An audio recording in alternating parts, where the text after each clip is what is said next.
you know? People always think they know you based on what they see, the car you drive, the clothes you wear, the size of your house. But let me tell you something I learned over 72 years on this earth. The most dangerous thing you can do is let people think they've figured you out. My name is Beatrice Holloway, and I live in a modest craftsman house on Maple Ridge Drive in Greenville, South Carolina. It's the kind of house you'd drive past without a second glance. Cream-colored paint, a front porch with 2 rocking chairs, rose bushes that bloom every spring. Nothing special, nothing that screams money. And that's exactly how I wanted it. See, my neighbors knew me as the retired librarian who clipped coupons from the Sunday paper, the woman who drove a 15-year-old sedan with a dent in the back bumper, the widow who volunteered at the public library every Tuesday and Thursday, reshelling books and helping kids with their homework. What they didn't know, what nobody knew except my late husband Randall, was that I had $190,000 sitting in a savings account, not from an inheritance, not from luck, from 47 years of careful investing. Randall taught me everything.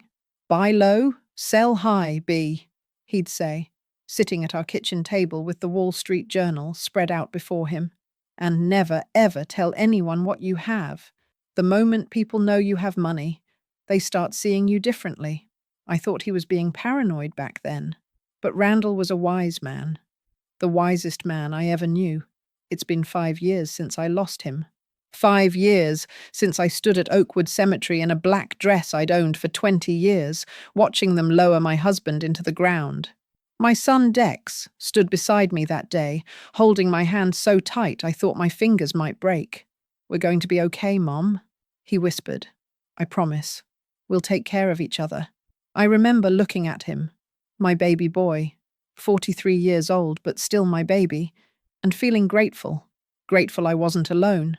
Grateful I had raised a good man. That's what I thought anyway. After Randall died, everyone expected me to fall apart. My sister Gloria called every day for months, asking if I needed help paying bills. My neighbors brought casseroles and looked at me with those pitying eyes. Even Dex suggested I sell the house and move into a senior living community. "It's too much for you to handle alone, Mom," he'd said. But I had a secret. I was stronger than any of them knew. Those 47 years of marriage hadn't just taught me about love. They'd taught me about survival, about planning, about being 10 steps ahead. I kept my routine simple. I woke up at 6 every morning and tended to my rose garden. I made myself breakfast, oatmeal with blueberries, the same thing every day. I read the newspaper, checking the stock market page like Randall had taught me. And once a week, I'd look at the photo on my mantel, a picture of downtown Charleston, with its historic buildings and cobblestone streets. Randall had loved Charleston. We'd taken a trip there for our 30th anniversary. I didn't tell anyone, but that photo meant more to me than just a memory. It represented something else, something bigger, but I'm getting ahead of myself. Life was simple after Randall passed, quiet but peaceful. I had my routine. I had my savings, my safety net that nobody knew about. I had Sunday dinners with Dex, where he'd tell me about his work, and I'd send him home with leftovers in plastic containers. I thought I had everything figured out. Then, on a Tuesday afternoon in September, my phone rang. It was Dex, but something in his voice was different. Cold, businesslike. The warmth I'd always heard when he called, that, "Hey, Mom," that made me smile, it was gone. "Mum, I need to talk to you about something important," he said. "Fallon and I are coming over tomorrow." Fallon, his new wife. The woman he'd married 6 months ago in a courthouse ceremony I wasn't invited to. "Of course, sweetheart," I said, ignoring the tightness in my chest. "Is everything all right?" There was a pause. A long pause. "We just need to discuss some things. About your future." My future. I should have known right then. I should have heard the warning bells. But when it's your own child, you don't want to believe the worst. You can't imagine that the baby you brought into this world, the child you sacrificed everything for, could ever hurt you. So I said okay. I said I'd make lunch. I said I looked forward to seeing them. And as I hung up the phone, I stared at that photo of Charleston on my mantel and thought about Randall's words. Never tell anyone what you have. I wish I'd listened better. But here's the thing about mistakes. They teach you lessons. Hard lessons. Painful lessons. And what happened next would teach me the hardest lesson of my life. Have you ever trusted someone completely, only to realize you were being set up? That the person you'd trust with your life was actually planning to take everything from you? Keep listening, because what happened next would change everything. They arrived at 11 o'clock the next morning. I'd made chicken salad sandwiches and sweet tea, Dex's favorite lunch since he was a boy. I'd even picked fresh roses from the garden and put them in a vase on the dining table. I wanted everything to be perfect. Isn't that foolish? I was trying to impress a woman who didn't even think enough of me to invite me to her own wedding. But that's what mothers do. We keep trying. We keep hoping. The doorbell rang, and I smoothed down my dress, the good one I saved for church, and opened the door with a smile. Dex looked the same. Still had his father's eyes. Still had that cowlick in his hair that never quite laid flat. But something was different. He didn't hug me right away like he usually did. He just stood there, stiff, like he was at a business meeting. "Hi, Mum," he said. Not, "Hey, Mum," or "Hi, Mama." Just, "Mum." And beside him stood Fallon. Now, I'm not the kind of woman who judges on appearances. I've known beautiful people with ugly hearts, and plain people with souls like sunshine. But Fallon, there was something about her that made my skin prickle. Call it intuition. Call it an old woman's paranoia. But I felt it the moment I saw her. She was younger than Dex by at least 10 years. Blonde hair that looked too perfect to be natural. Designer clothes. I recognized the label on her purse because I'd seen it in a magazine at the dentist's office. $3,000 that purse cost. And her jewelry, Lord, her jewelry could have paid my electric bill for a year. "Mrs. Holloway," she said, extending her hand. Not a hug. A handshake, like I was a stranger. Her hand was cold. Or maybe mine was just warm. I don't know. But I remember thinking, this woman doesn't love my son. I could see it in her eyes. They were calculating, measuring, taking inventory of my home like she was pricing everything in it. "Please call me Beatrice," I said, because that's what polite people do. She smiled, but it didn't reach her eyes. What a charming home. So vintage. Vintage. That's what people say when they mean old. We sat down at the dining table.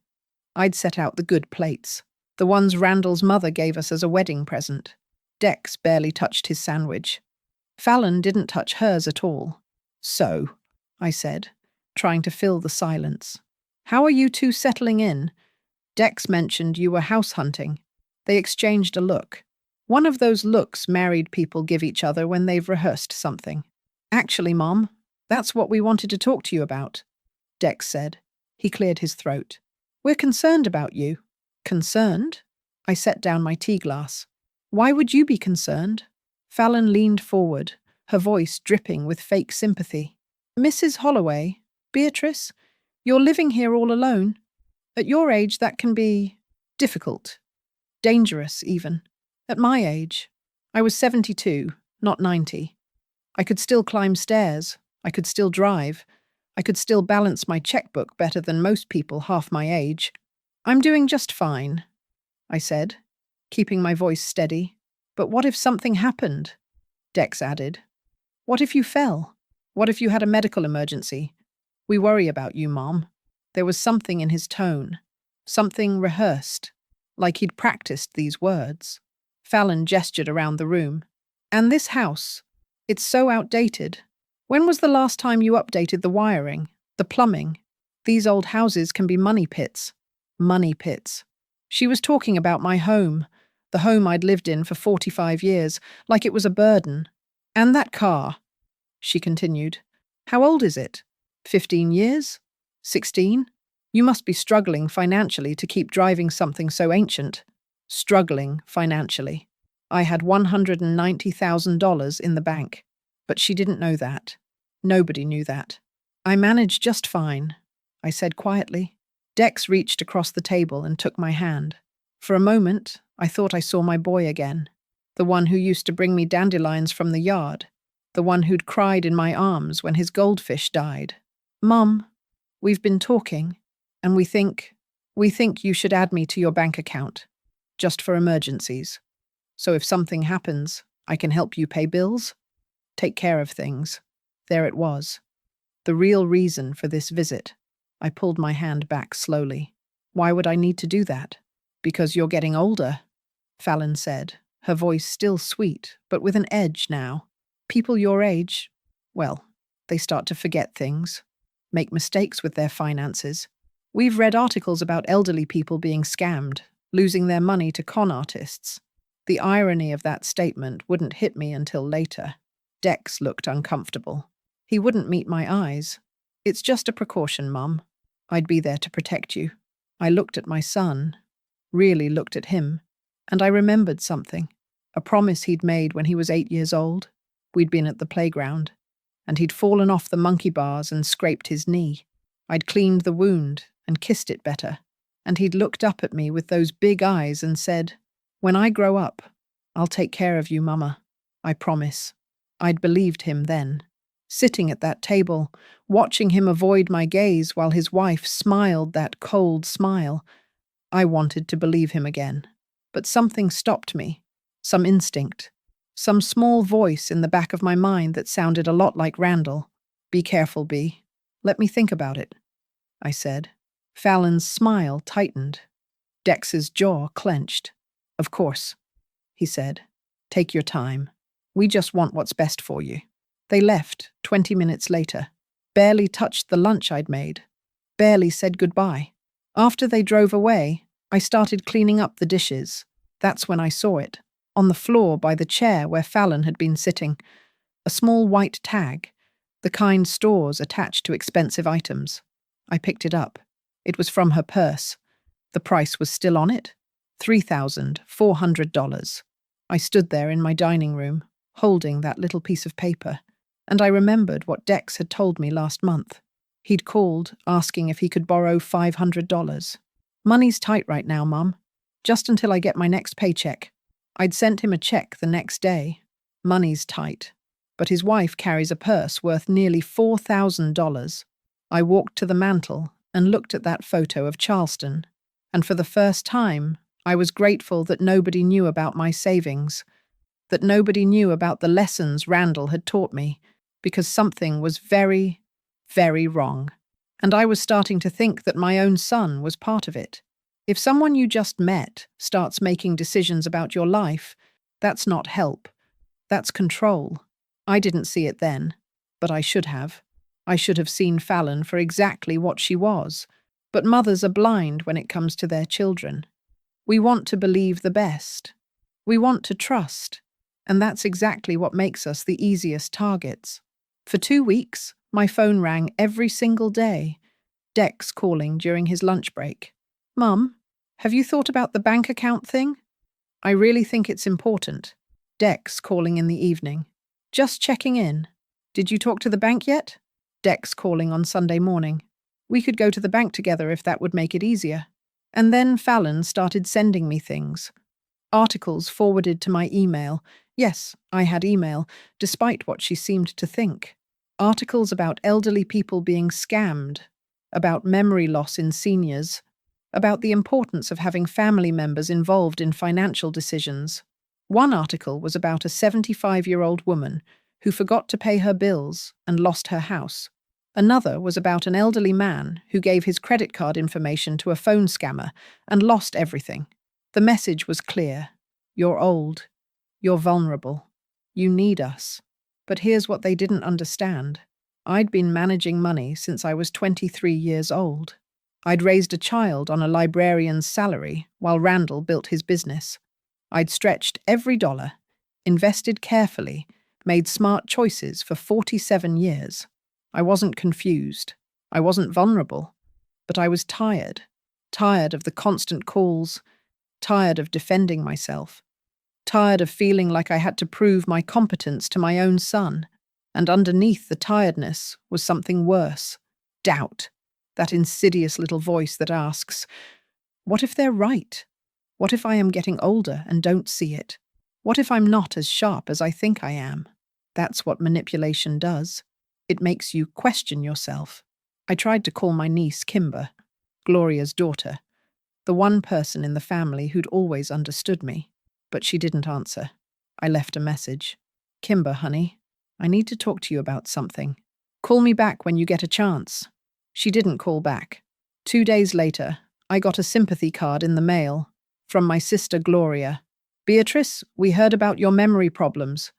Dex told us you've been having some difficulties. We're here for you if you need anything. Love, Gloria. Memory problems. I stood in my kitchen, holding that card, and my hands started shaking. Not from age, not from weakness, from rage. Dex had been calling my family, telling them I was losing my mind, building a narrative that I was incompetent, confused, unable to manage my own life. Why? Why would he do that? Unless the bank account wasn't about helping me, unless it was about something else entirely. I should have stopped it right there. I should have called him and told him no. Absolutely not. Never. But that doubt was still there. And underneath it was something even stronger. Love. Foolish, blind, desperate maternal love. He's my son, I told myself. He put himself through college. He worked so hard to build his career. He wouldn't hurt me. He couldn't. I kept remembering him as a boy, working double shifts at that restaurant when he was in high school, saving up for a car, studying late into the night at the kitchen table, determined to get good grades. He'd never been like those other kids, the lazy ones, the entitled ones. Or maybe I'd just refused to see it. Maybe I'd been making excuses for him for years. On a Wednesday afternoon, 3 weeks after that lunch, I drove to First National Bank. Ms. Patterson was working the desk that day. She'd been a teller at that bank for 30 years. We'd known each other since Dex was a baby. She was the one who'd helped me open my first savings account. Beatrice, she said, smiling when I walked in. What can I do for you today? I sat down across from her. I need to add my son to my checking and savings accounts. As a joint account holder. Her smile faded. Joint account? You mean you want to give him access to your accounts? Yes. She pulled out the forms, but she was moving slowly, deliberately. Beatrice, you understand what this means, right? A joint account holder has full access. He can withdraw money, make transfers, close accounts, anything, without your permission. Once his name is on there legally, it's his money too. I understand. Are you sure about this? She looked at me with concern, real concern. I've seen this before. Adult children added to elderly parents' accounts and, well, sometimes it doesn't end well. Elderly parents. There was that phrase again. He's my son, I said. He's just worried about me. In case something happens. Ms. Patterson held my gaze for a long moment. And nothing has happened, has it? You're not sick. You're not having problems managing your finances. No, nothing like that. She sighed and slid the papers across the desk. Then why are you doing this? I picked up the pen. Because he asked me to. That was the truth. The simple, terrible truth. I was doing it because my son asked me to. Because I wanted him to stop calling every day. Because I wanted to prove I trusted him. Because I wanted to believe he was still the boy who'd promised to take care of me. I signed the papers. My signature looked shaky. I told myself it was just the pen. Ms. Patterson processed everything in silence. When she handed me the receipt, she said quietly, Beatrice, if anything feels wrong, anything at all, you come straight back here. Okay? Okay.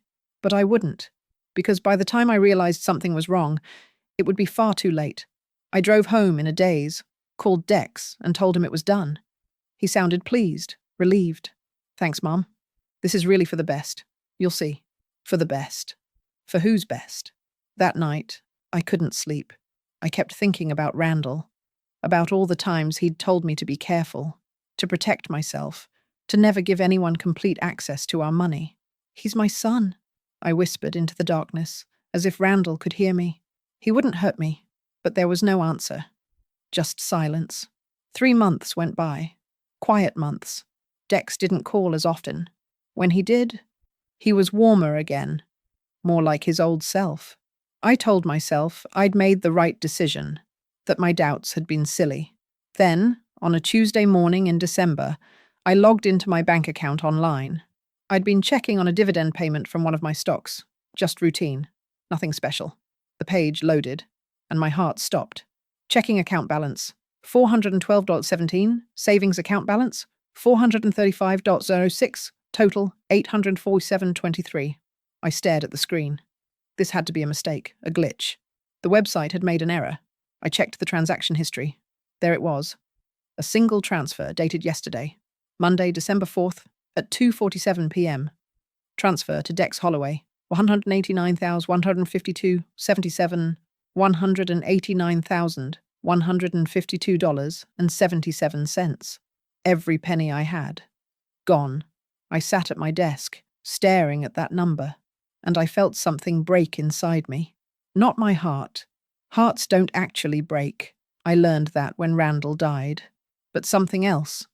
Some fundamental belief about the world and my place in it. My son. The baby I'd carried for 9 months. The child I'd sacrificed everything for. The man I'd trusted with my life. Had stolen from me. Legally, Ms. Patterson's voice echoed in my memory. Once his name is on there, it's his money too.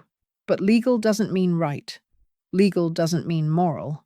Legal doesn't make it any less like being stabbed in the back by your own child. I picked up my phone to call him. Then I stopped. What would I say? Did you take my money? I already knew the answer. Instead, I pulled up the text messages on my phone. Found the last one from Dex. It was from 3 days ago. An address in Hampton Heights. Hampton Heights. Where houses started at $500,000. My hands were shaking again, but not from weakness. This time, it was from something else entirely. Dex and Fallon thought they were so clever. They thought I'd just accept it. Roll over. Let them take everything I'd worked 47 years to build. But they forgot one thing. You don't survive 72 years in this world without learning how to fight back. And I was about to remind them of that. Subscribe if you want to see what happens when you underestimate a grandmother who's been 10 steps ahead of you from the very beginning. I don't remember the drive to Hampton Heights. One moment I was sitting at my desk, staring at that bank account balance. The next, I was pulling up to an address I'd never been to, in a neighborhood I'd only seen in magazines. The houses here weren't just houses. They were estates. Mansions with 3-car garages and professionally landscaped lawns. The kind of place where people had cleaning services and pool maintenance and gates with security codes. My 15-year-old sedan looked like a rust bucket parked on the street. But I didn't care, because sitting in the driveway of a house that had to cost at least $600,000, was a brand new BMW. Shiny, black, with temporary dealer plates. My money. That car was bought with my money. I walked up the stone pathway, each step feeling heavier than the last. Part of me, a small, desperate part, hoped this was all a misunderstanding. That Dex would open the door and explain everything. That there was some reasonable explanation for why he'd transferred every penny I owned into his account and then bought a mansion. I rang the doorbell. It played a melody, an actual melody, like a music box. Everything about this place screamed wealth, screamed luxury, screamed, look what I bought with money I didn't earn. The door opened. Dex stood there in a polo shirt I'd never seen before. Designer jeans, expensive watch. He looked different, polished, like he'd been upgraded. When he saw me, his face went pale. Mum, what are you doing here? Can I come in? My voice sounded strange, too calm, too quiet. We weren't expecting visitors.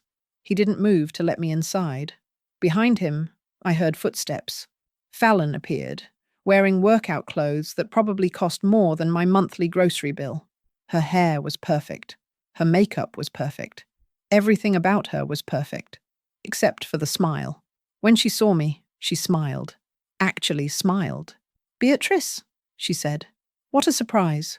She wasn't surprised. She was amused. I need to talk to you both, I said. Now. Dex finally stepped aside. Not because he wanted to, because refusing would have looked worse. The inside of the house was even more impressive than the outside.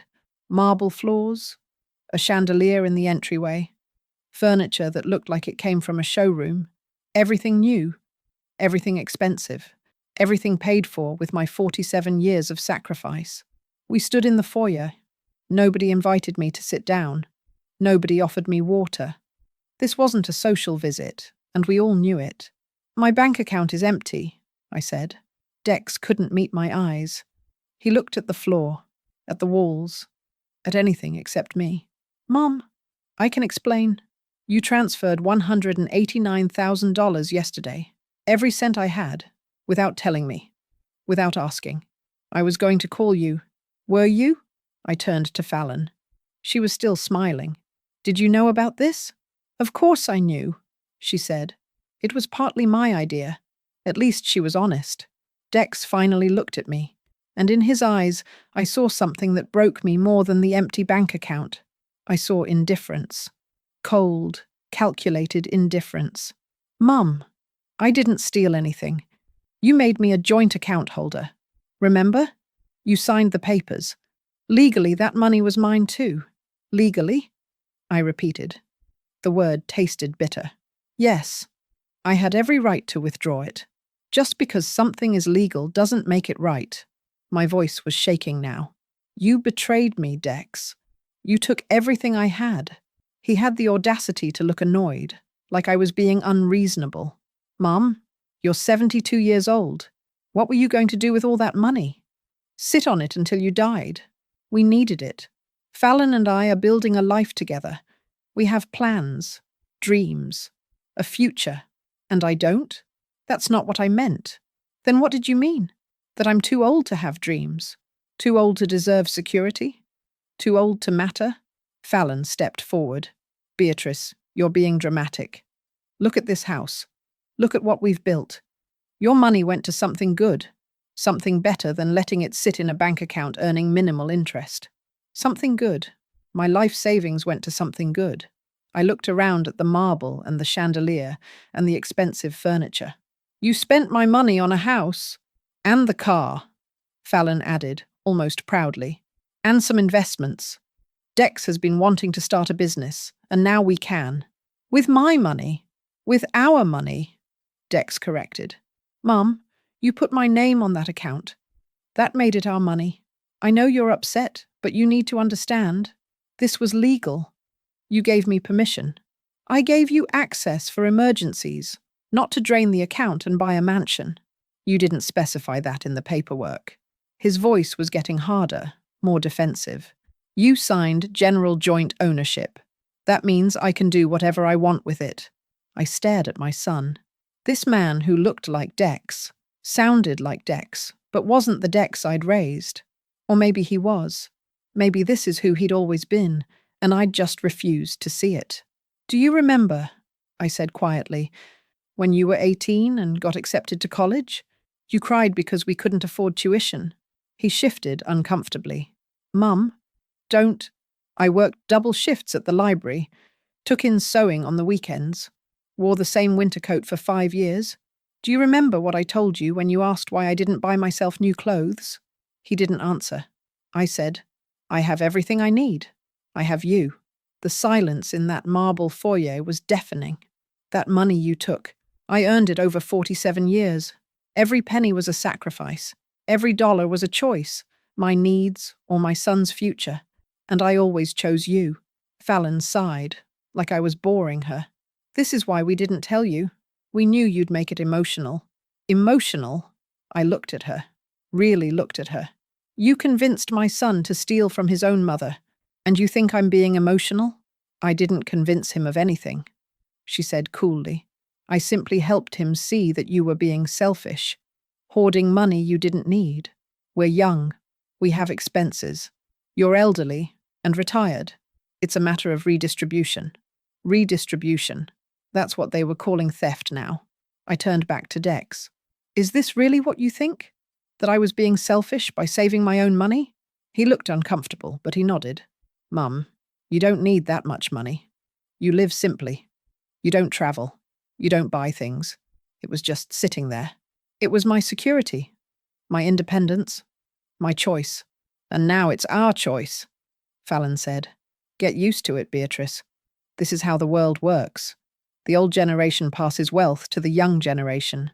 We just sped up the process. I felt something inside me harden, crystallize, turn into something sharp and cold. If I try to fight this legally? I asked. Dex's expression changed, became threatening. Then I'll have to protect myself. I'll tell everyone you weren't in your right mind when you added me to the account, that you were confused, forgetful. I have doctor friends who'll testify to that. You'd lie about my mental state?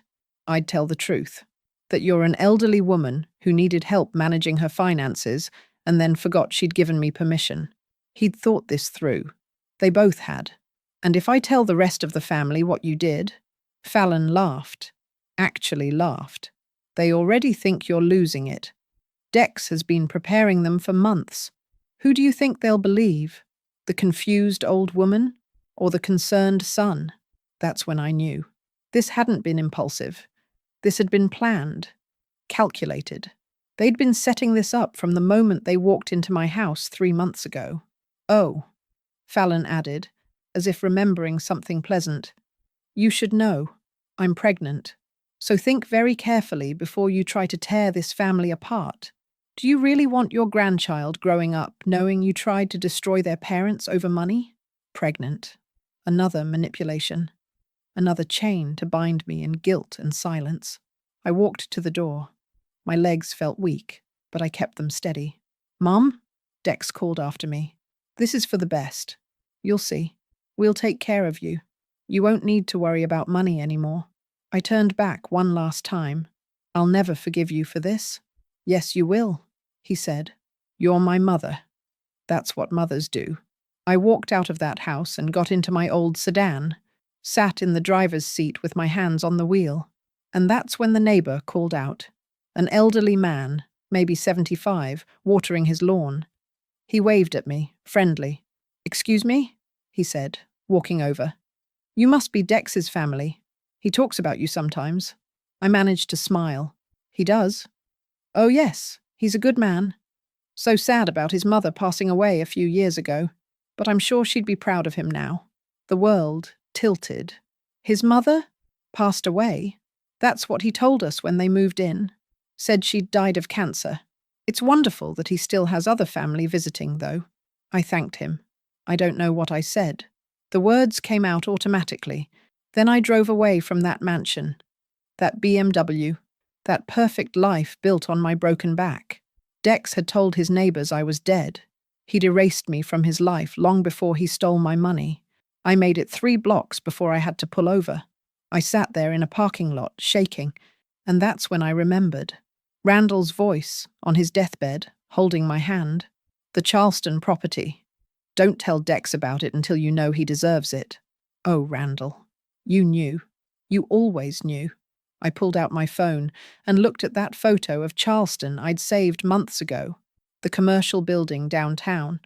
The one Dex didn't know existed. The one worth $800,000. Dex thought he'd won. Fallon thought she'd trained him perfectly, but neither of them knew about the secret Randall left behind. Neither of them knew that I'd been 3 steps ahead of them from the very beginning, and neither of them knew what was coming next. Comment below. Should Beatrice forgive them or make them pay? Because what she does next will shock you. I drove home that day with empty bank accounts, but something else entirely. A plan. I wish I could tell you I went home and cried, that I fell apart like they expected me to, that I spent days in bed, helpless and broken, but I'd already done my crying 5 years ago when I buried my husband. And I learned something from that grief. Tears don't solve problems. Action does. I sat at my kitchen table that night with a notebook and pen, the old-fashioned way, and I wrote down everything I knew. Dex married Fallon 6 months ago. Courthouse wedding. No family invited. 3 months ago, they pressured me to add Dex to my bank accounts. For 3 months, Dex spread rumors about my mental decline to family. Yesterday, they transferred $189,000 and bought a house. Fallon wasn't surprised when I showed up. She was amused. And Dex told his neighbors his mother was dead. I stared at those words. His mother was dead. That's when I heard the knock at my door. It was past 9 o'clock. I don't get visitors after dark. For a moment, I was afraid. Maybe Dex had come to threaten me in person to make sure I'd stay quiet. But when I looked through the peephole, I saw my niece, Kimber. Thank God for Kimber. I opened the door, and she pulled me into a hug before I could say a word. "Aunt B," she whispered. "I saw your car parked outside that house in Hampton Heights this afternoon. I was driving by after work and recognized your license plate. What were you doing there?" I should have known Kimber would figure it out. She'd always been sharp. She worked as a paralegal at a law firm downtown. Observant, detail-oriented, loyal. I told her everything. The bank accounts, the stolen money, the mansion, Fallon's cruelty, Dex's coldness. She listened without interrupting. And when I finished, she didn't tell me I was wrong or confused or mistaken. She simply said, "We're going to make him pay for this." Not, "Are you sure?" Not, "Maybe there's been a misunderstanding." Just, "We're going to make him pay." That's family. Real family. We sat at my kitchen table, the same table where Randall used to read the Wall Street Journal, where Dex had done his homework as a boy, and Kimber pulled out her laptop. "First," she said, "we need to know exactly who we're dealing with. Tell me everything you know about Fallon." I realized I knew almost nothing. Her full name, that she was younger than Dex, that she carried expensive purses and smiled like a shark. "That's okay," Kimber said. "We'll figure it out." She started with social media, Facebook first. It took 3 tries to find the right Fallon. Apparently there are hundreds of women with that name. But when we found her profile, even I could tell something was wrong. Her photos only went back 2 years. Before that, nothing. Like she hadn't existed. "That's unusual," Kimber murmured, scrolling through. "Most people have years of history on their profiles. But hers, it's like she created this identity recently." The photos showed Fallon at expensive restaurants, Fallon on beaches, Fallon in designer clothes. And in the older photos, the ones from 2 years ago, she was with a different man, silver-haired, wealthy-looking, at least 20 years older than her. "Who's that?" I asked. Kimber clicked on the photo. The man wasn't tagged. In fact, none of Fallon's old photos had tags. And as we scrolled forward, we watched that man disappear from her feed around 18 months ago. Just gone. Replaced by another man. Then another. Then Dex. "She has a pattern," I said quietly. "Let me check property records," Kimber said, her fingers flying over the keyboard. I watched her work, grateful I wasn't alone in this. Grateful someone believed me. After 20 minutes, Kimber sat back. "Aunt B, Fallon has lived in 5 different luxury homes over the past 15 years, all in different states. And she's used 4 different last names. 4 different last names. Marriages?" I asked. "Most likely. I can't access marriage records without proper authorization, but based on the timeline and the name changes, yes, I'd say she's been married at least 4 times. Maybe more. 4 husbands, all wealthy, all older, and now Dex was number 5. Except Dex wasn't wealthy. Not on his own. He'd needed me for that. "Look at this," Kimber said, pulling up a consumer complaint website. I searched her name with complaint and warning, and this came up. It was a forum post, dated 3 years ago. The username was anonymous, but the message was clear. Warning. Woman going by Fallon Westridge is a professional gold digger. She targets men with money, marries them quickly, drains their accounts, and disappears. She's done this multiple times. If you know this woman, protect yourself. She's dangerous. I read it twice. 3 times. It could be fake, Kimber said. Someone with a grudge. But combined with everything else, it's true. I said. I know it's true. I saw it in her eyes. We kept digging. Kimber showed me how to set up a fake social media account. You need to watch her without her knowing, and how to take screenshots of everything. She taught me how to use the recording app on my smartphone. If you talk to Dex again, record it. Even if it's not admissible in court, it's evidence. We worked until past midnight. By the time Kimber left, I had a file folder full of printouts, photos, timeline, a pattern of behavior that was impossible to ignore. But I also had questions. Why had Fallon targeted Dex specifically? He wasn't wealthy. He didn't have the kind of money her previous husbands seemed to have. Unless she knew about me. Unless she'd researched Dex and discovered he had a mother who might have savings, a mother who lived alone, a mother who could be manipulated. I was the real target all along. Dex was just the tool she used to get to me. That realization should have made me angrier. Instead, it made me sad, because it meant my son had let himself become a tool. He'd chosen a woman over his own mother. He'd chosen greed over love. And I couldn't forgive that. Not yet. Maybe not ever. I spent the next few days playing the role Dex expected. The confused, helpless old woman? I didn't call him, didn't make trouble. Let him think I'd accepted defeat. But I was working, researching, planning. I watched Fallon's social media through my fake account. She posted photos of the new house, the new car, her blessed life. She posted about being pregnant, though something about those posts felt performative, like she was trying to convince someone. I documented every purchase, every luxury, every cent of my money they spent, and I waited for the right moment. It came 4 days after my visit to their house. I was checking my fake social media account when a private message appeared. I saw your account following Fallon. If you know her, you need to be careful. She destroyed my life. We should talk. Gerard M. My heart started racing. Someone else. Someone who knew what Fallon was. I stared at that message for a long time. This could be a trap. This could be Fallon herself, testing me. But it could also be the ally I needed. I typed back, "Who are you?" The response came within minutes. Someone who lost everything to Fallon Westridge. Someone who wants to help you before she does the same to you. Meet me tomorrow, 2 p.m. Riverside Cafe. I'll be at the corner table wearing a blue jacket.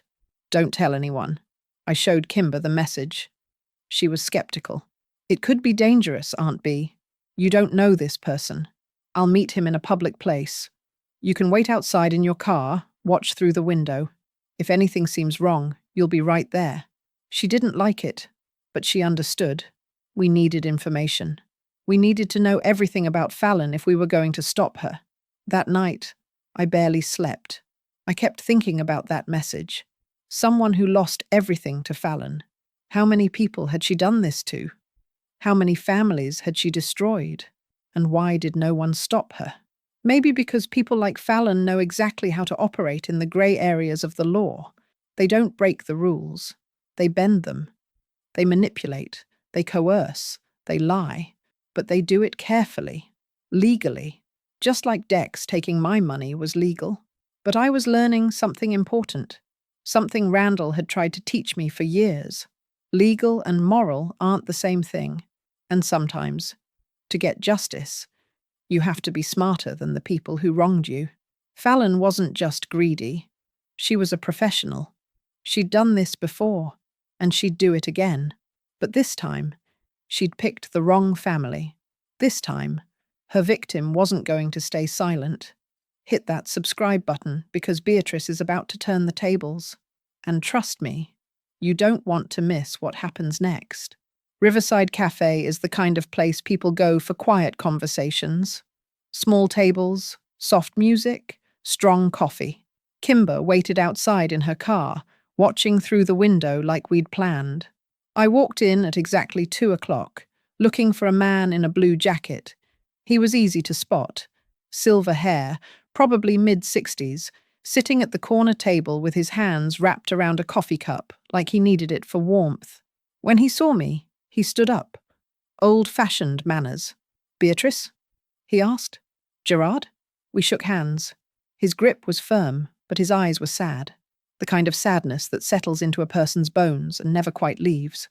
I sat down across from him, and for a moment, neither of us spoke. We were two strangers, connected by the same wound. Finally, Gerard said, "You're following Fallon's social media. That means she's gotten to you, or someone you love. Which is it?"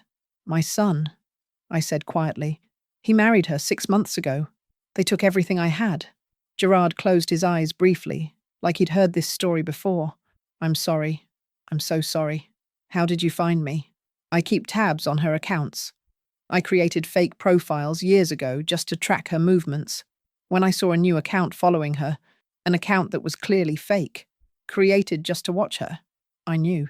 I knew she'd struck again." He pulled out his phone and showed me a photo. Fallon, younger, maybe 5 years ago, standing next to Gerard. They looked happy. They looked real. "She was my wife," he said. 7 years ago. We were married for 2 years. Best 2 years of my life. Or so I thought. I waited. Let him tell his story at his own pace. I was a widower. My first wife had passed from cancer 3 years before. I was lonely. Fallon, she was charming, attentive. She made me feel alive again. He smiled bitterly. She was very good at her job. Her job? Professional gold digger doesn't quite cover it. Fallon is a con artist, a very skilled one. She doesn't just take money. She destroys people systematically. He explained how she'd convinced him to cut ties with his daughter. She said my daughter was trying to control me, that she just wanted my money. I believed her. I chose Fallon over my own child. His voice cracked. "We haven't spoken in 4 years. My daughter won't take my calls." I thought of Dex telling his neighbors I was dead. Same playbook, different victim. Fallon convinced me to refinance my house, take out a second mortgage. She said we were investing in a business opportunity. Within 18 months, she'd drained my accounts, over $500,000, and filed for divorce, claiming I was emotionally abusive. Did she ever go to trial? No. She never stays that long. She files, makes accusations that would be expensive to defend against, and settles quickly. The men usually pay just to make her go away. Then she disappears and moves to a new state. New name. New target. He pushed an envelope across the table. "This is everything I have on her. Her real name is Fallon Westridge. At least, that's what's on her birth certificate. But she's used at least 6 different last names over the past 15 years. I've tracked 4 marriages before me, and yours makes, what, 6? 7? I opened the envelope. Inside were printed documents, marriage certificates, divorce filings, financial records. "How did you get all this?" "I'm a retired private investigator. I know how to find things." He smiled grimly. "After she left me, I made it my mission to document everything, to warn people. But it's hard when she keeps changing identities and moving to new places." "Have you gone to the police?" "With what evidence?" "Everything she did was technically legal. Manipulative, yes. Immoral, absolutely. But she's careful. She never crosses the line into criminal fraud. She finds legal loopholes and exploits them, just like Dex with the joint account. But here's what you need to know," Gerard continued, leaning forward. "Fallon doesn't work alone. She has a brother, Luther Westridge. He's the one who handles the money. Offshore accounts, shell companies, money laundering. Fallon is the face, but Luther is the brains." This was new information, important information. "She targets a specific type of man," Gerard said. "Mama's boys, men with controlling or wealthy mothers. She knows these men are easier to manipulate because they're used to being told what to do by a woman. And if the mother has money," he gestured at me, "even better. So, I was the target all along. Most likely. She researched your son, found out about you, and planned everything. The quick marriage, the isolation tactics, the financial manipulation. It's all part of a formula she's perfected over years. She told us she's pregnant." Gerard laughed bitterly. "She told me the same thing. Showed me a positive pregnancy test and everything. It was fake.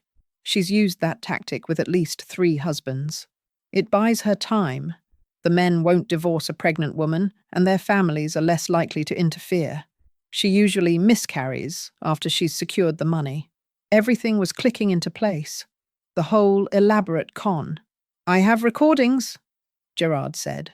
"Audio of Fallon talking to Luther about their success rate, bragging about how much money they've made, discussing their next targets. Can we use them in court? They might not be admissible. I recorded her without consent, which is illegal in some states, but they're useful as evidence of pattern and intent. And they might convince your son to cooperate if he realizes what she really is." He handed me a USB drive. "Everything's on here. Use it however you need to." I held that small piece of plastic in my hand, and for the first time since this nightmare began, I felt something shift. Hope, maybe. Or power. "Why are you helping me?" I asked. "Because I couldn't help myself," Gerard said simply. "Because I lost my daughter, my savings, and my self-respect. Because Fallon has done this to at least 6 other men that I know of, and she'll keep doing it unless someone stops her." He met my eyes. "And because you look like someone who might actually be able to stop her." We talked for another hour. He gave me advice, strategies, warnings, told me everything he'd learned about Fallon's methods. By the time I left that cafe, I had a complete picture of who I was dealing with, but I still had one more stop to make. Kimber drove me across town to an old brick building with a brass plaque that read, "Thornwell and Associates, Estate Law." "Are you sure about this?" Kimber asked as we parked. "I'm sure. Mr. Thornwell had been Randall's lawyer for 30 years. He'd handled our wills, our property purchases, all our legal matters. He was 70 years old now, mostly retired, but still took appointments for old clients. When his secretary showed us into his office, Mr. Thornwell stood and smiled. "Beatrice, it's been too long." "Hello, Samuel." We sat down, and I told him everything. He listened without judgment, occasionally making notes on a legal pad. When I finished, he sat back in his chair and steepled his fingers. "Beatrice, I've been waiting for this conversation." "Waiting for it?" "Randall came to see me 6 months before he died. He wanted to update his will, and he said something I've never forgotten. 'Samuel, I think my son is going to hurt Beatrice someday. I hope I'm wrong, but if I'm right, she'll need protection.'" My throat tightened. Randall had known. Even back then, he'd seen something in Dex that I'd refused to see. Mr. Thornwell pulled out a file. Randall owned a commercial property in downtown Charleston. He purchased it 30 years ago for $80,000. "Do you remember?" I did. Vaguely. It had been an investment property, something Randall managed on his own. That property is now worth approximately $800,000. It generates $6,000 per month in rental income from 4 separate commercial tenants. $800,000. I'd completely forgotten about it. After Randall died, I'd been so focused on managing my own investments that I'd never thought to ask about his properties. "The income has been going into a trust," Mr. Thornwell continued. "A trust controlled solely by you. Randall set it up that way deliberately, and he included a very specific clause in his will." He showed me the document. I read it slowly. "The Charleston property shall be inherited by Dex Holloway, if and only if Beatrice Holloway deems him to be of sound moral character and worthy of this inheritance. If Beatrice determines that Dex does not meet these standards, she may distribute the property to any beneficiary of her choosing." He gave me complete control. I whispered, "Yes, and Dex has no idea the property exists. Randall never told him. He wanted you to make the decision when the time was right." The time was right now. Mr. Thornwell leaned forward. "Beatrice, what happened to you is legal but immoral. You have limited options for getting your money back through traditional channels, but you do have leverage. Significant leverage. What do you suggest? We stage a family meeting. A living will reading, so to speak. You announce the existence of the Charleston property and its value. You lay out the terms. Dex has 30 days to return every penny he took, or he forfeits his inheritance forever. Will that work legally? Absolutely. The property is yours to distribute as you see fit." Randall's will is clear on that point. Kimber spoke up for the first time. But Aunt B, even if Dex returns the money, he still hurt you. He still betrayed you. Why would you give him the property at all? Mr. Thornwell smiled slightly. Who says she would? And that's when I understood. The meeting wasn't really about giving Dex a choice. It was about making him realize what he'd lost. It was about showing him, and Fallon, that they'd underestimated me. I want to transfer the property to Kimber, I said, before the meeting. So when I make the announcement, it's already done. That's wise, Mr. Thornwell said. We can execute the transfer this week. Dex won't know until you're ready to tell him. We spent the next hour working out the details. The property transfer, the meeting invitation, the exact wording of everything. By the time we left Mr. Thornwell's office, I had a plan. A real plan. Dex thought he'd won by taking my savings. Fallon thought she'd executed another perfect con. But neither of them knew about the Charleston property. Neither of them knew about the $800,000 they'd never get their hands on. And neither of them knew that I'd been 3 steps ahead of them from the very beginning. As Kimber drove me home, my phone rang. Unknown number. I answered. Hello? Mrs. Holloway, this is Gerard. I forgot to tell you something important. Fallon's pregnant claim. I have proof it's fake. Text messages between her and Luther discussing buying fake pregnancy tests. I'm sending them to you now. The messages came through. Clear evidence of fraud, manipulation, lies. Thank you, Gerard. One more thing, he said. When you confront them, and I know you will, make it public. Invite family. Make it witnessed. People like Fallon thrive in private. They fall apart when their lies are exposed in front of an audience. I will. After I hung up, I looked at Kimber. We're going to need to send some invitations. She smiled. Actually smiled. I'll help you write them. Dex thought he'd stolen his mother's future. He had no idea she had a fortune he didn't even know about. And he was about to learn the hardest lesson of his life. Like this video if you think he deserves what's coming. The invitations went out 3 days later. Formal, cream-colored cards with elegant script. The kind you'd send for a wedding or a funeral. I bought them at a stationery store. Paid cash, because I wasn't taking any chances with my nearly empty bank account. The message was simple. You are invited to a family meeting regarding Beatrice Holloway's estate and final wishes. Important matters will be discussed. Your presence is requested. Date: Saturday, November 18th. Time: 10:01 a.m. Location: Thornwell and Associates, 847 Main Street. I sent them to everyone. My sister Gloria, my brother Raymond, 3 cousins, Kimber, of course, and Dex. The card I sent to Dex was slightly different. I added one line at the bottom. Matters of substantial inheritance will be discussed. I knew that word, inheritance, would get their attention. The responses came quickly. Gloria called, worried. Beatrice, are you sick? Do you need us to come early? I'm fine, I assured her. Just some things that need to be settled. Raymond sent a text. We'll be there? Let me know if you need anything. But the most interesting response came from Dex. He called within 2 hours of receiving the invitation. His voice was different, warmer, like he'd suddenly remembered how to be my son again. Mum, I got your card. What's this about? Family matters, I said calmly. Legal matters. Things that need to be discussed. Are you okay? Are you sick? There was genuine concern in his voice. Or maybe it was just greed disguised as concern. I couldn't tell anymore. I'm as well as can be expected, I said. You should come. It's important. Of course I'll come. Should I bring Fallon? It's a family meeting, Dex. She's your wife. Of course she should come. After we hung up, I sat there feeling strange. Part of me wanted to believe he'd sounded worried because he still cared. Part of me knew he was just worried about losing something else. That evening, my phone rang again. Fallon this time, calling from Dex's phone. Beatrice? She said, her voice sharp. What's this about an estate meeting? If you're actually sick, we'll need to see medical records. Medical records.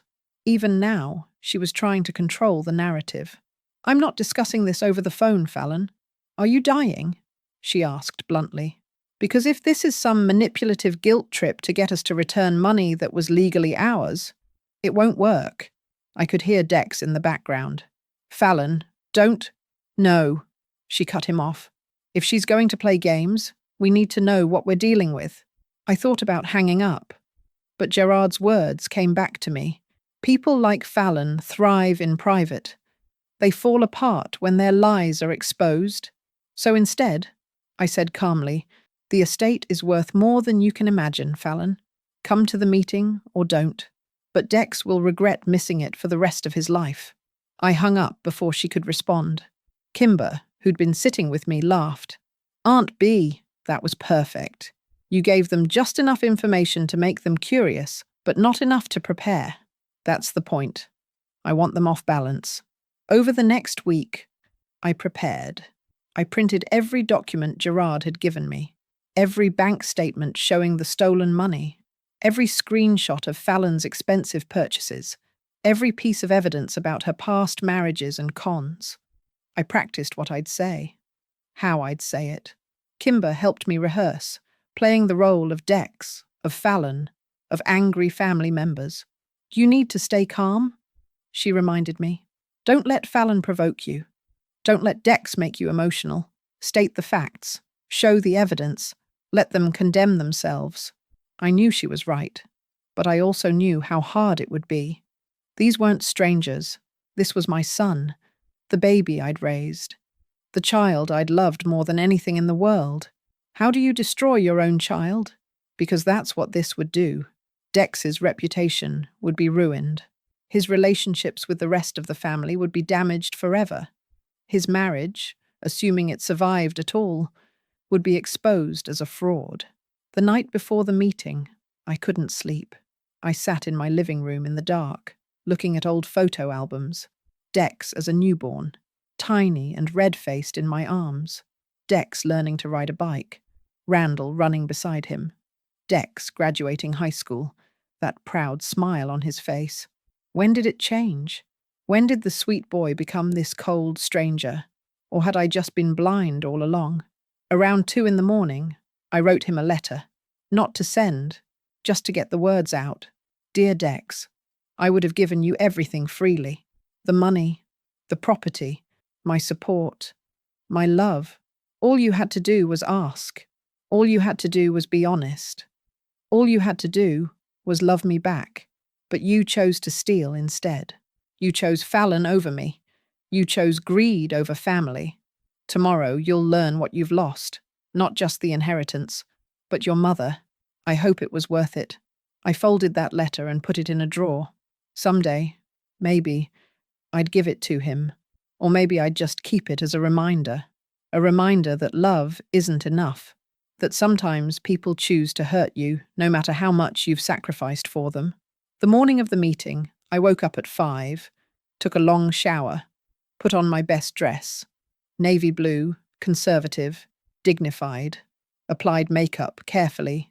Brushed my hair until it shone. I looked at myself in the mirror and barely recognized the woman staring back. I looked strong, determined, unbreakable, good. Kimber picked me up at 8:30. We drove to Mr. Thornwell's office in silence. She held my hand when we parked. "You ready for this?" she asked. "No, but I'm doing it anyway." We walked into the building together. Mr. Thornwell's conference room had been set up with chairs arranged in rows, like a small courtroom, a projector screen at the front, a table with documents neatly stacked. Family members started arriving, Gloria looking worried, Raymond looking confused, the cousins whispering to each other. Everyone asking me the same questions. "Are you okay? What's this about? Are you sick?" I told them all the same thing. "Wait. You'll understand soon." And then, at exactly 10 o'clock, Dex and Fallon walked in. Fallon was dressed like she was going to a business meeting. Expensive suit, high heels, hair and makeup flawless. She walked in like she owned the place. Dex looked nervous. He avoided eye contact with me, with everyone. He found a seat near the back, and pulled Fallon down beside him. I watched them from the front of the room, watched Fallon whisper something to Dex, watched him nod, his jaw tight. They thought they were ready. They thought they knew what was coming. They had no idea. Mr. Thornwell stood and called the meeting to order. "Thank you all for coming," he said in his lawyer voice, calm, authoritative, unquestionable. "We're here today to discuss Beatrice Holloway's estate, specifically a property in Charleston that many of you may not know about." I saw Dex's head snap up. "Charleston? This property," Mr. Thornwell continued, "was purchased 30 years ago by Randall Holloway. It's a commercial building in downtown Charleston, currently leased to 4 tenants. The property is valued at approximately $800,000. The room went silent. You could have heard a pin drop. Gloria gasped. "800,000? "Yes," Mr. Thornwell said. "And according to Randall's will, this property was to be inherited by Dex Holloway, contingent on certain conditions." I watched the emotions play across Dex's face. Shock, confusion, greed, hope. $800,000. More than 4 times what he'd already stolen from me. Fallon leaned forward, her eyes gleaming. This was more than she'd expected, more than she'd planned for. I could almost see her calculating, see her thinking about what she could do with that kind of money. Mr. Thornwell looked at me. "Beatrice, would you like to address your family?" I stood up. My legs were steady, my voice was clear. This was it, the moment I'd been preparing for, the moment everything would change. I looked at my son, my betrayer, my thief, my child, and I began. 3 months ago, Dex convinced me to add him to my bank accounts. Drop a comment. Team Beatrice or Team Karma? Because what happens next will shock you. And trust me, Dex and Fallon are about to learn that underestimating a grandmother is the biggest mistake they'll ever make. 3 months ago, I said, my voice carrying across that conference room, Dex convinced me to add him to my bank accounts. "For emergencies," he said. "To protect me," he said. I saw my sister Gloria lean forward, confused. My brother Raymond frowned. I trusted him. He's my son. So I signed the papers, making him a joint account holder at First National Bank. Dex's face had gone pale. He knew where this was going. And 2 weeks ago, Dex transferred $189,000 from those accounts into his own. Every penny I had. Without asking. Without telling me. Just took it. The room erupted. "What?" Gloria stood up. "Dex, is this true?" "That can't be right," Raymond said. "There must be some misunderstanding." "It's true," I said quietly, and the room fell silent again. "Mr. Thornwell, if you would." He clicked the projector. Bank statements appeared on the screen. Clear as day. My account balance, the transfer, the date, $189,152.77. Gone. Dex used that money, I continued, to purchase a $600,000 house in Hampton Heights and a new BMW. Both purchased within days of the transfer. More clicks. Photos of the house. The car. Their social media posts bragging about their blessed life. Fallon stood up. "This is ridiculous. Beatrice is confused." "I'm not confused," I said, my voice like steel. "I'm 72 years old, not senile. I know exactly what happened. The transfer was legal," Fallon argued. "Joint account holders have equal access." "Legal, yes," Mr. Thornwell interjected. "Moral? That's another question entirely." I looked at my son. He was sitting there, frozen, unable to meet anyone's eyes. "Dex," I said softly, "do you want to tell them? Or should I?" He didn't answer. So I did. For 3 months before the transfer, Dex and Fallon spread rumors to our family that I was having memory problems, that I was confused, declining mentally. They did this deliberately to discredit me in case I tried to report what they were planning. Gloria's hand flew to her mouth. The sympathy card. "Oh, Beatrice, you believed them because why wouldn't you? He's my son. You trusted him to tell the truth about his own mother." I saw tears in Gloria's eyes, anger in Raymond's. "But here's what you don't know about Fallon." I continued. I nodded to Kimber, who began distributing packets to everyone in the room. Fallon has been married at least 4 times before Dex. Each marriage lasted approximately 2 years. Each husband was significantly older and wealthy. Each divorce left those men financially devastated, while Fallon walked away with substantial settlements. I watched Fallon's face change, the polished mask cracking. She targets a specific type of man, I said. Mama's boys. Men with controlling or wealthy mothers, because these men are easier to manipulate into cutting off their families. Dex looked at Fallon, really looked at her, like he was seeing her for the first time. Fallon works with her brother Luther, I continued. He handles the money, offshore accounts, shell companies. They've perfected this con over 15 years. This is slander, Fallon hissed. You can't prove any of this. Actually, I can. I nodded to Mr. Thornwell again. Audio began playing. Fallon's voice, crystal clear. The old lady signed over joint access. We hit the jackpot, Luther. Give it 60 days, then I'll dump him and move to the next target. Luther's voice responded. What about the pregnancy thing? Fallon laughed on the recording. Same as always. Fake test. Buys me 3 extra months. These idiots fall for it every time. The room went silent. You could hear people breathing. Dex turned to look at Fallon, his face white. You're not pregnant? She didn't answer. Fallon, his voice cracked. Tell me you're pregnant. Tell me this is all some mistake. Oh, grow up, Dex, she snapped. You really think I'd have a baby with you? You're a means to an end. That's all you ever were. There it was. The truth. Spoken out loud in front of everyone. I watched my son's world collapse, and I felt nothing. No satisfaction, no victory, just emptiness. Because even though he'd hurt me, he was still my son. And watching him realize he'd been used hurt in ways I didn't expect. But I couldn't stop now. There's more, I said. Dex told his neighbors in Hampton Heights that his mother died years ago. He erased me from his life before he even took my money. Gloria stood up, furious. How could you? She's your mother. I did it for us, Dex said desperately, looking at Fallon. You said it would be easier if you stopped being such a mama's boy? Fallon finished. Yes, I did say that. Because it's pathetic, Dex. A grown man who still needs his mommy's approval. The cruelty in her voice was breathtaking. Raymond stood up, his fists clenched.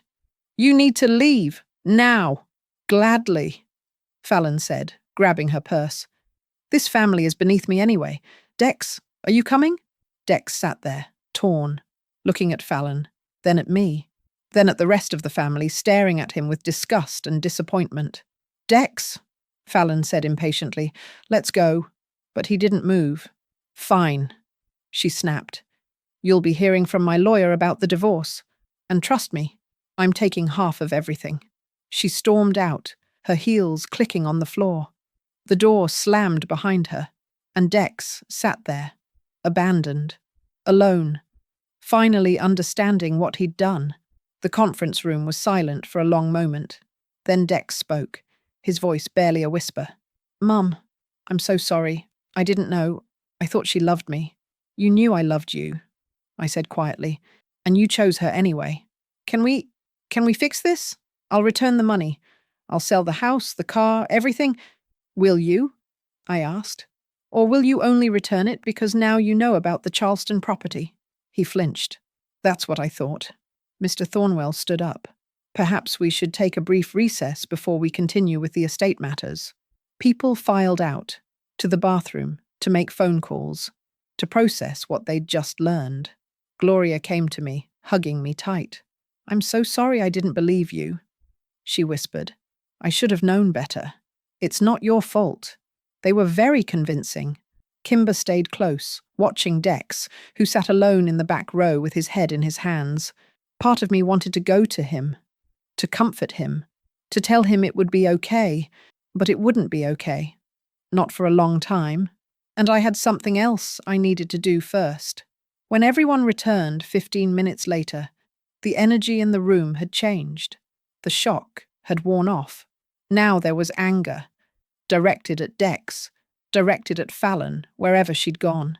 And underneath that anger was something else, anticipation, because they all knew what was coming next.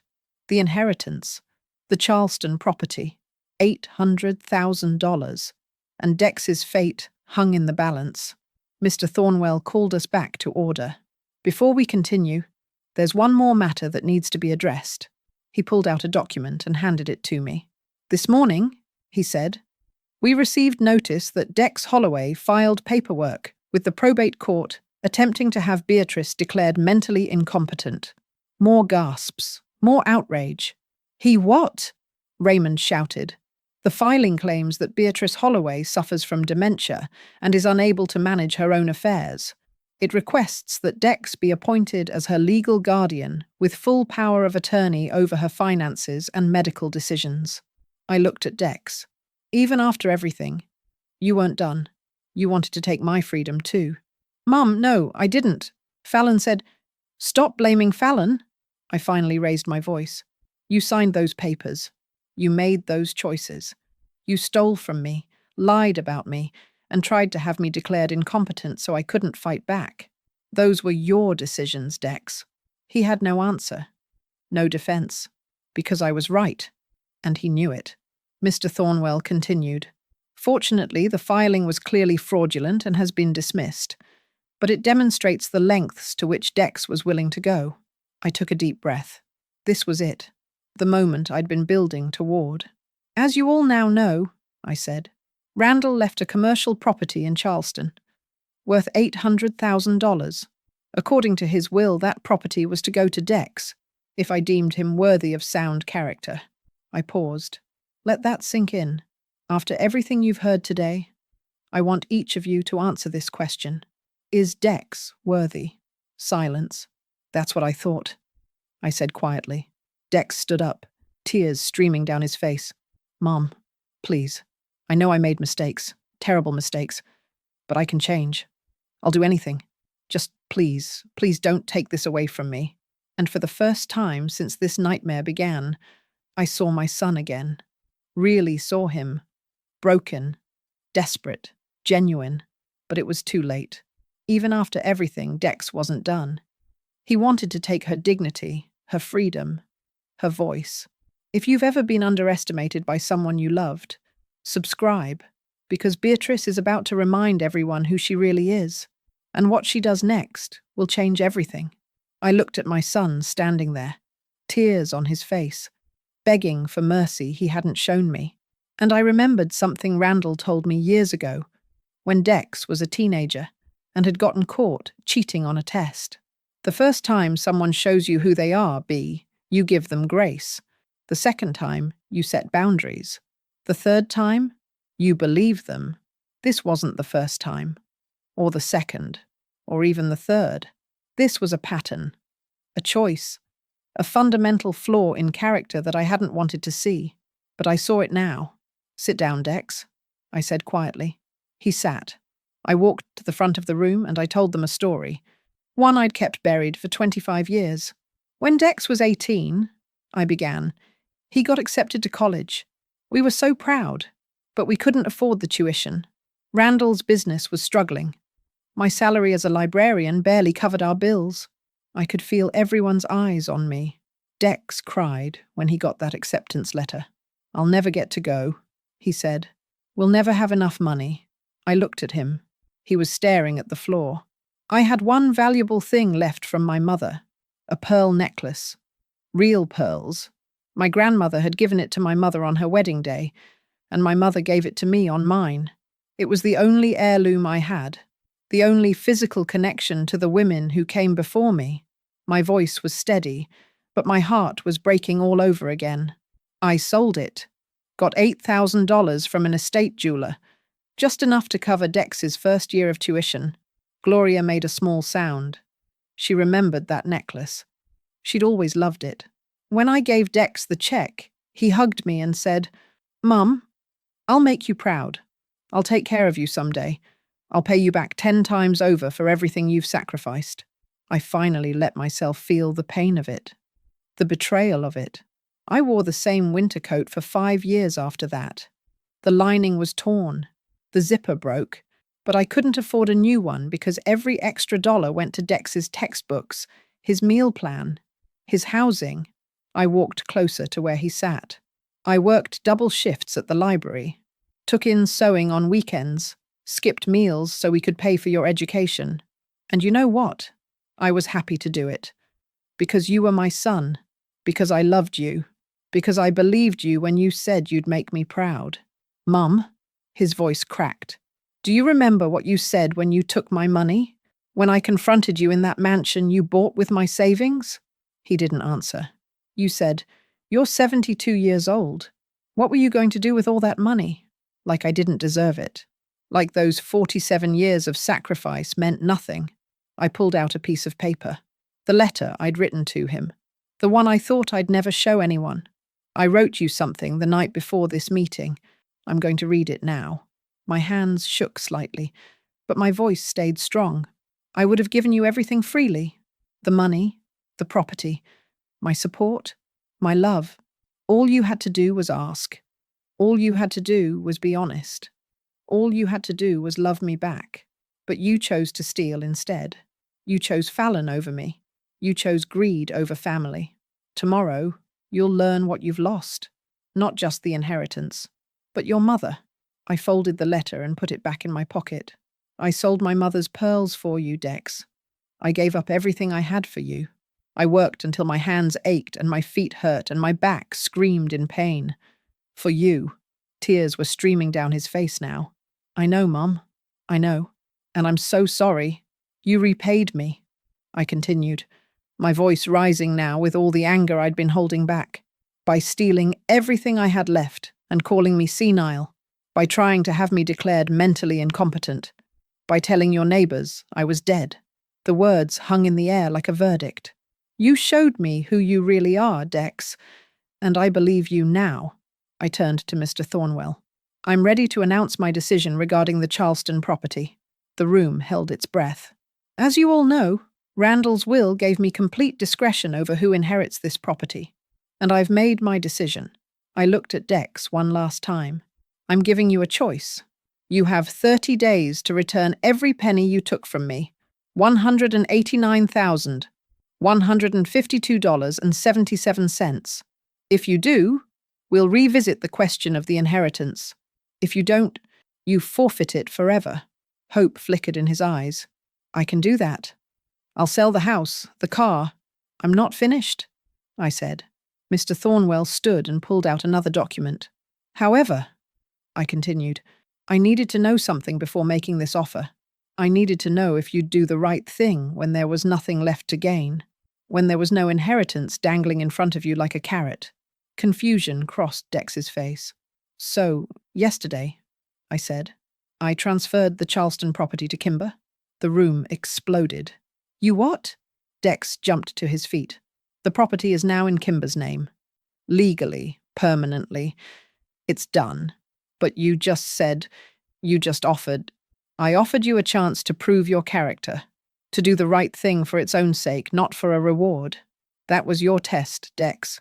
And you failed it the moment hope lit up your eyes. He stared at me, comprehension dawning slowly. You see, if you were truly sorry, if you truly understood what you'd done, you would return my money regardless of any inheritance. You'd do it because it's right, because you owe it to me, not because you're hoping to get something even more valuable in return. But that's not fair. I said you had a choice, and you do. Return my money or don't. But either way, the inheritance you thought you deserved, it's gone, just like my savings, just like my trust in you. Just like that pearl necklace I sold to give you a future. The truth of it hit him like a physical blow. Gloria spoke up. Beatrice, I think that's the right decision. Raymond nodded. He doesn't deserve it. Not after what he did. The rest of the family murmured agreement. Dex looked around the room, desperate for an ally. But there was none. He'd burned every bridge. Destroyed every relationship. This isn't legal, he said desperately. You can't just. The will said I was supposed to inherit. The will said you would inherit if your mother deemed you worthy, Mr. Thornwell corrected. She has determined you are not. and she was well within her rights to transfer the property to another beneficiary. It's completely legal. Then I'll sue. I'll fight this. With what money? I asked quietly. You spent mine. Fallon is divorcing you and taking half of what's left. Your house will be sold to pay back what you owe. How exactly will you afford a lawyer for a case you can't win?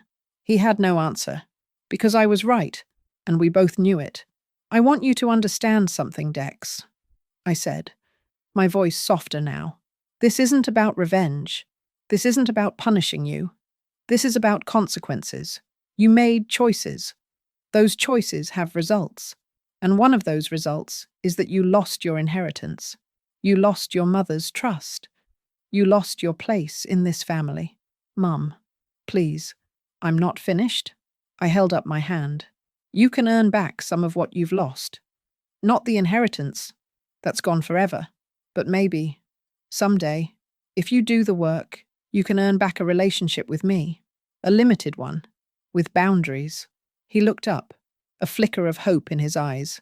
But that starts with returning my money. Not because you want something in return, but because it's the right thing to do. Because you owe it to me. Because somewhere inside you, there's still a shred of the boy who promised to take care of his mother. I walked to the door. I was done. I'd said everything I needed to say. The choice is yours, Dex. But know this. I'll be watching. And if you choose wrong again, there won't be a fourth chance. I left the conference room. Kimber followed me. Behind us, I could hear voices rising, family members confronting Dex, expressing their disgust, their disappointment. In the parking lot, I finally let myself breathe. Are you okay? Kimber asked. I don't know, I said honestly. Ask me in a month. We drove home in silence. When we got to my house, Kimber hugged me. You did the right thing, Aunt B. Did I? I asked. Or did I just destroy my relationship with my son? He destroyed it himself. You just refused to pretend it didn't happen. Maybe she was right. That night, alone in my house, I sat in Randall's chair and looked at that photo of Charleston. The property was gone, safely transferred to Kimber, who would use the rental income to support both of us and eventually her own children. The inheritance was gone. Dex would never get his hands on it. But I'd gained something too.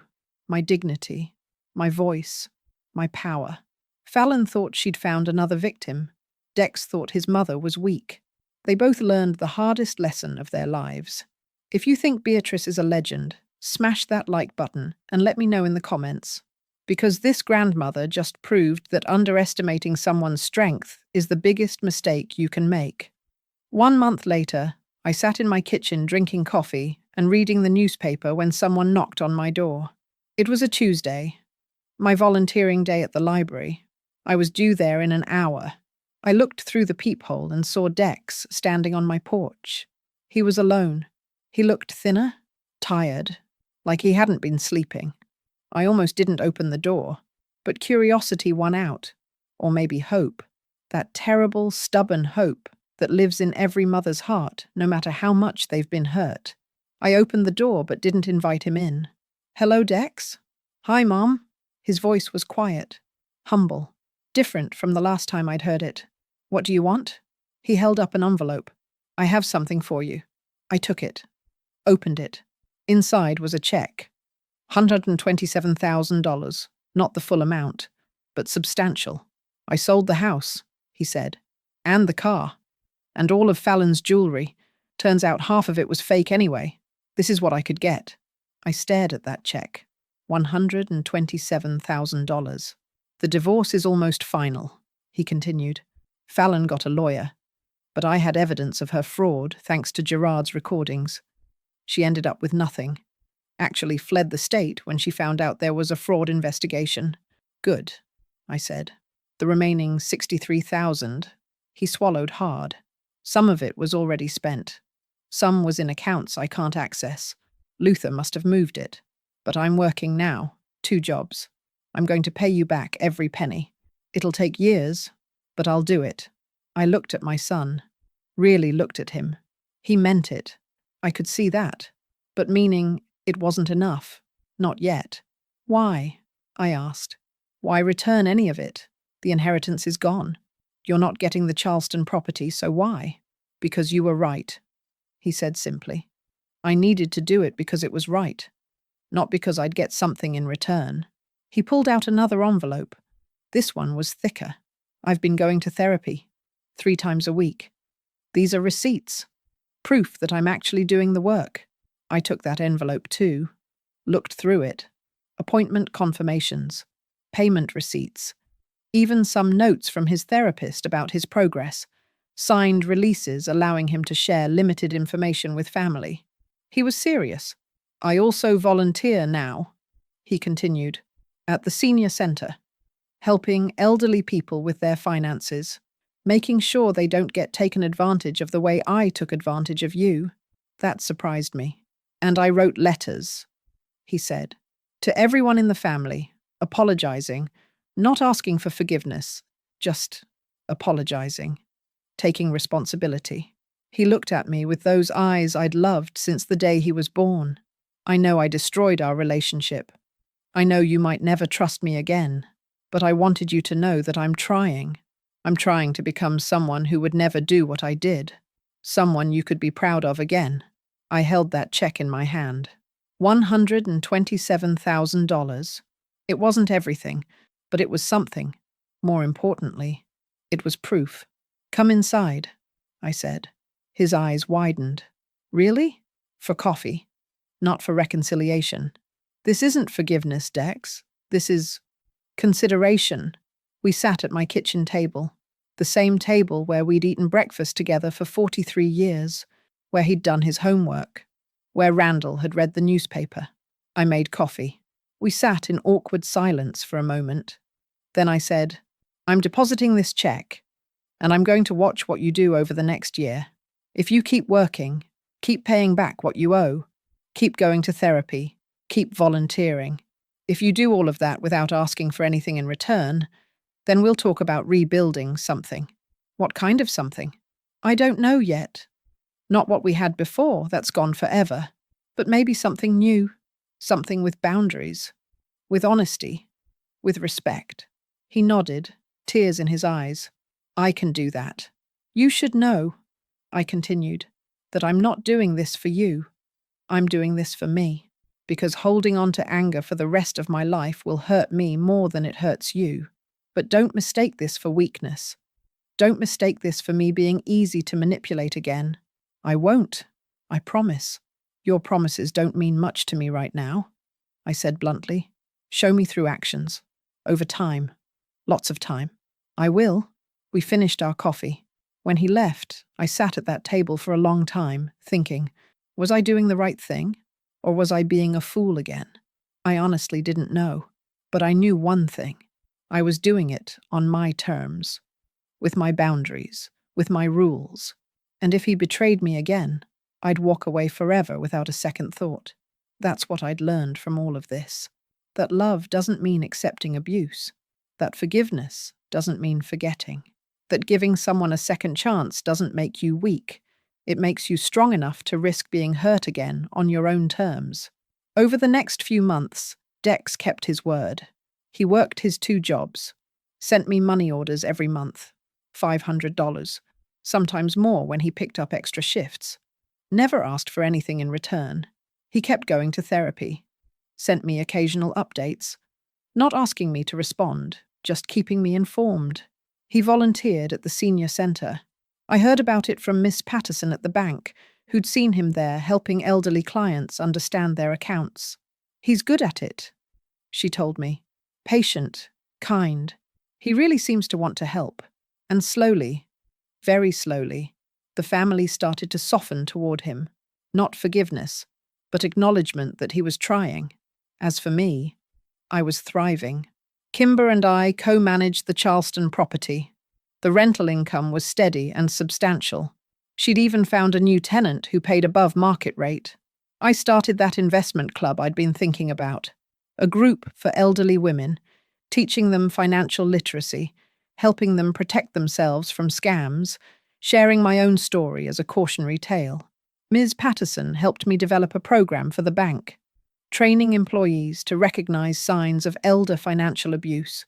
We gave presentations at community centers, senior living facilities, anywhere people would listen. And I spoke publicly about what happened to me. Not for revenge, not to shame Dex, but to warn others. Because Fallon wasn't unique. There were hundreds like her, thousands maybe, people who prey on the elderly, on the vulnerable, on the trusting. And the best defense against them was awareness.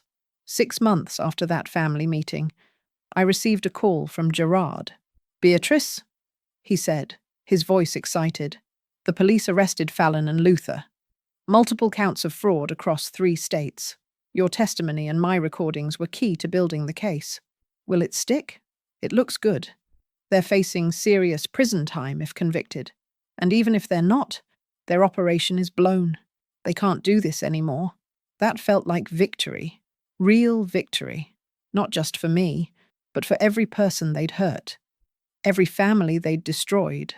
1 year after everything fell apart, Dex asked if he could come over for Sunday dinner. I thought about it for a week before I answered. Then I said yes. It was awkward at first. We didn't know how to talk to each other anymore. Too much had happened. Too much had broken. But we tried. He told me about his jobs, about his therapy, about the things he was learning about himself. I told him about the investment club, about the elder abuse prevention program, about the Charleston property doing well. We didn't talk about Fallon, didn't talk about the stolen money, didn't talk about the inheritance he'd lost. Those wounds were still too fresh. But we were talking, and that was something. As he was leaving, he paused at the door. "Mum, can I ask you something?" "What?" Do you think I'll ever really earn your trust back? Or is this all I get?" I looked at my son, my child, my betrayer, my work in progress. "I don't know," I said honestly. "Ask me in another year. And then another year after that. Trust isn't rebuilt overnight, Dex. It's rebuilt in tiny increments over a very long time. If ever." He nodded. "That's fair. But I'm willing to try," I added. "On my terms, with my boundaries, as long as you keep doing the work." "I will." After he left, I sat in Randall's chair and looked at that photo of Charleston again. I'd been through hell and back, lost my savings, lost my son, in a way, lost my innocence about people and their capacity for cruelty. But I'd gained something, too. I'd gained my voice, my power, my certainty that I would never again let anyone make me feel small or helpless or foolish. I'd learned that legal and moral aren't the same thing, that sometimes the right thing to do is the hardest thing, that forgiveness is a choice you make for yourself, not a gift you give to others. And I'd learned that being a grandmother doesn't mean being weak. It means being strong enough to survive, wise enough to plan, brave enough to fight back, and smart enough to know when to set boundaries and when to extend grace. A few weeks later, I went to visit Randall's grave, brought fresh roses from my garden. I sat on the bench nearby and talked to him the way I always did. "You were right, Randall. You saw it before I did, and you protected me even after you were gone." The wind rustled through the trees. "I miss you every day, but I'm okay, more than okay. I'm strong, just like you always said I was." I placed the roses on his headstone and read the inscription, "Beloved husband and father." He taught us to be wise, to be careful, and to be kind. Wisdom, caution, kindness. He'd given me all 3, and I was finally learning how to balance them. As I walked back to my car, I thought about everything that had happened, everything I'd learned, and I realized something important. This story wasn't about revenge. It wasn't about winning or losing. It wasn't even about the money. It was about knowing your worth, about refusing to be diminished, about standing up for yourself even when the person hurting you is someone you love.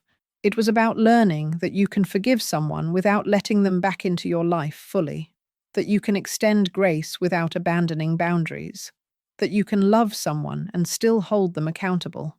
And most importantly, it was about understanding that your value doesn't come from what you have or what you give to others. It comes from who you are. I'm Beatrice Holloway. I'm 73 years old. I lost nearly $200,000 and gained something more valuable. The knowledge that I can survive anything, that I'm stronger than anyone, including myself, ever realized. And that's worth more than all the money in the world. Dex and Fallon thought they could steal from a grandmother and get away with it. They learned that underestimating someone's strength is the biggest mistake you can make. If you believe in karma, if you believe people like Beatrice deserve justice, then subscribe to this channel. Because every story we tell here is about people who refused to be victims, who stood up, fought back, and won. Don't be like Dex. Don't let greed and manipulation destroy your family bonds. Don't take advantage of the people who love you most. Don't be like Fallon. Don't think you can exploit people forever without consequences. The world is smaller than you think, and truth has a way of catching up. Be like Beatrice. Be strong. Be strategic. Be willing to set boundaries even when it breaks your heart. Drop a comment. Did Beatrice do the right thing giving Dex a second chance? Should she have cut him off completely? What would you have done in her position? And if you know someone going through elder financial abuse or any kind of family betrayal, share this video. Because sometimes people need to know they're not alone, that fighting back is possible, that they're stronger than they think. Thank you for listening to my story, for staying with me through the hard parts, for understanding that sometimes the right choice isn't the easy one. I'll see you next time. And remember, respect your elders, because we've survived things you can't imagine. We've learned lessons you haven't learned yet, and we're tougher, smarter, and more prepared than you'll ever realize. Never underestimate a grandmother. We've been underestimated our whole lives, and we're done with that now.